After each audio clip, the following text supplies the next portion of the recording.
Hola, muchas gracias por su tiempo.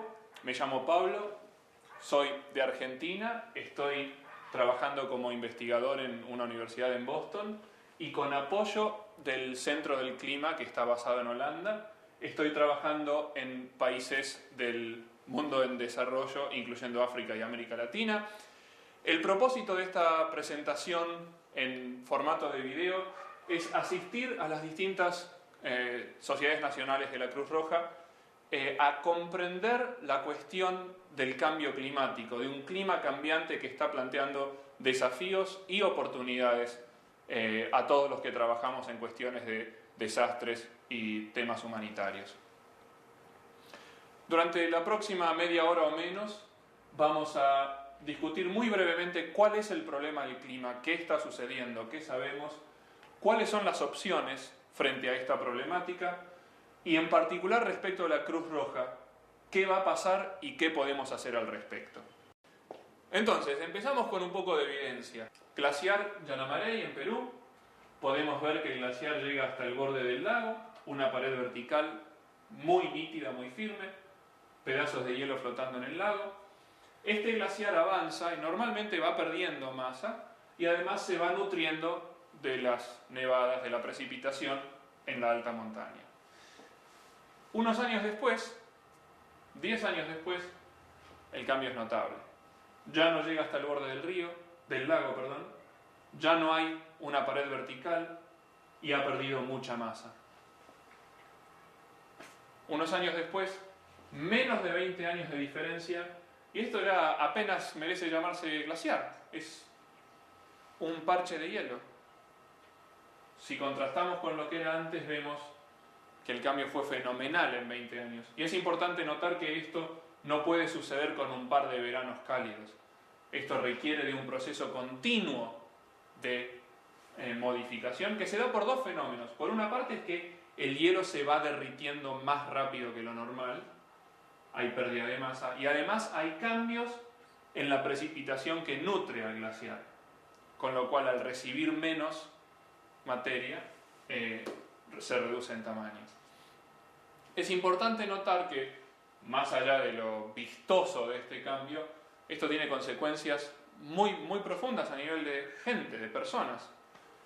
Las comunidades de las zonas andinas dependen para agua potable de un fluir regular de las aguas de deshielo. Si el glaciar desaparece, solamente va a haber agua en el río y por lo tanto en esta botella cuando llueva. Y si deja de llover, ¿de dónde va a salir el agua? Hay que tener en cuenta, por ejemplo, que ciudades como Lima, la capital, que va a llegar a 10 millones de habitantes, depende para toda su población de aguas de deshielo. ¿Qué va a pasar si seguimos perdiendo hielo? Esto no es más que un ejemplo de las cosas que vamos comprendiendo acerca del clima a nivel global. Hemos logrado aprender muchísimo en este tiempo, en estas últimas décadas, por un progreso notable en nuestra capacidad de colectar información con satélites, con termómetros, con radares, con mucha instrumentación.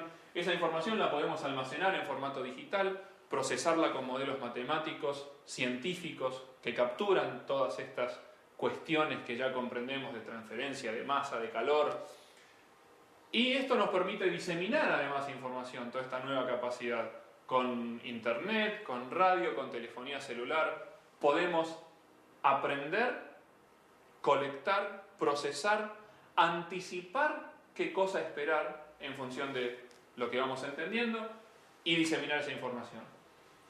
Nos permite, por supuesto, la capacidad de adaptarnos a desastres que se nos pueden avecinar, desde tornados que se dan bajo ciertas circunstancias y si sabemos que esas circunstancias están dadas, que las nubes están luciendo temerosas en el horizonte, bueno, quizás haya que prepararse y ahora hay mecanismos cada vez más sofisticados de alerta temprana para tornados, para huracanes, por supuesto, ciclones tropicales.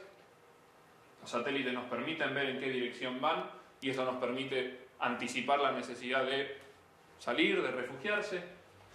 El fenómeno del Niño, que quizás hayan oído mencionar, un calentamiento inusual de las aguas del Pacífico que sucede más o menos cada 4 a 7 años y que modifica no solo la cuestión de la lluvia en la zona de Perú y Ecuador, sino que en todo el planeta se dan cambios. Por ejemplo, en el África Austral la lluvia suele trasladarse hacia el norte, con lo cual hay inundaciones frecuentemente en Tanzania y sequías en Zimbabue y zonas de Zambia. Pero lo que más nos interesa ahora es el fenómeno de calentamiento global.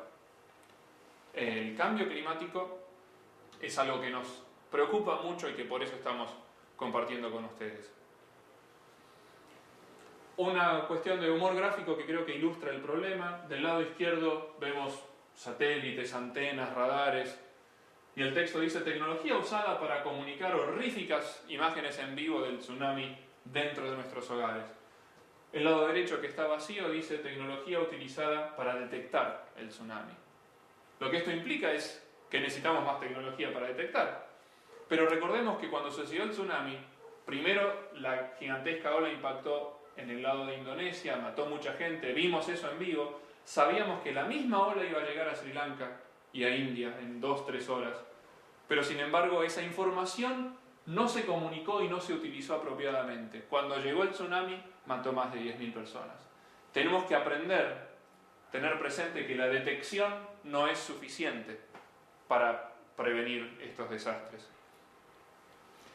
¿Cómo diseminar? Bueno, esta es una imagen de cuando estaba trabajando en Zimbabue y mi colega, mi profesor, además de ser investigador, era piloto de parapente y me llevó por los aires, y cuando aterrizamos en una escuelita rural fuimos percibidos como dos que caían del aire. Y esto es comparable a lo que pasaba durante nuestro trabajo. Llegábamos a comunidades rurales y compartíamos con los campesinos la información sobre pronósticos. Bueno, estos pronósticos habrán sido útiles para ellos, pero quienes comunicábamos eso éramos totales forasteros.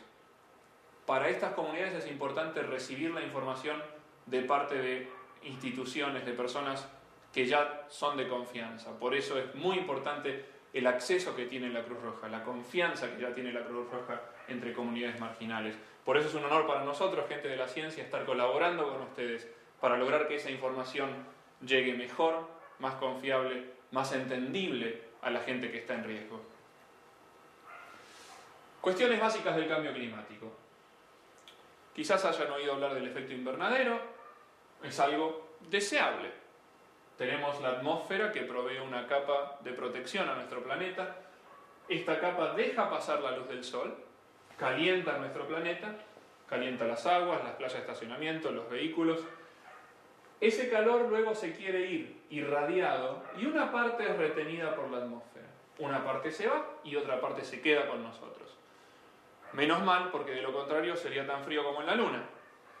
Ahora, ¿qué pasa? Debido a las actividades humanas como industria, deforestación, vehículos, motores de combustión, que contaminan. Y esta contaminación lo que hace es como si estuviera agrandando la capa, haciéndola más ancha. Esto lo que hace es que siga entrando la misma cantidad de luz solar que calienta el planeta, pero una mayor proporción de ese calor se queda con nosotros atrapada. El principal gas es el dióxido de carbono, pero hay muchos otros. Lo que esto hace es que el planeta en promedio se va calentando muy gradualmente. Al retener más energía solar, más calor queda con nosotros y a eso lo llamamos calentamiento global. Esto está muy demostrado científicamente, hay evidencia por todos lados que el planeta se está calentando. Una de las consecuencias inmediatas de esto es que el hielo que se derrite, como vimos en los glaciares, como vimos en la Antártida, como vemos en Groenlandia, todo este hielo que acostumbraba a estar sobre rocas, sobre tierra, ahora va hacia el mar, por lo tanto hay más agua en el mar. Además, el agua, al estar más cálida, ocupa más volumen. Como consecuencia, hay más agua que ocupa más volumen. El nivel del mar está subiendo y esto está muy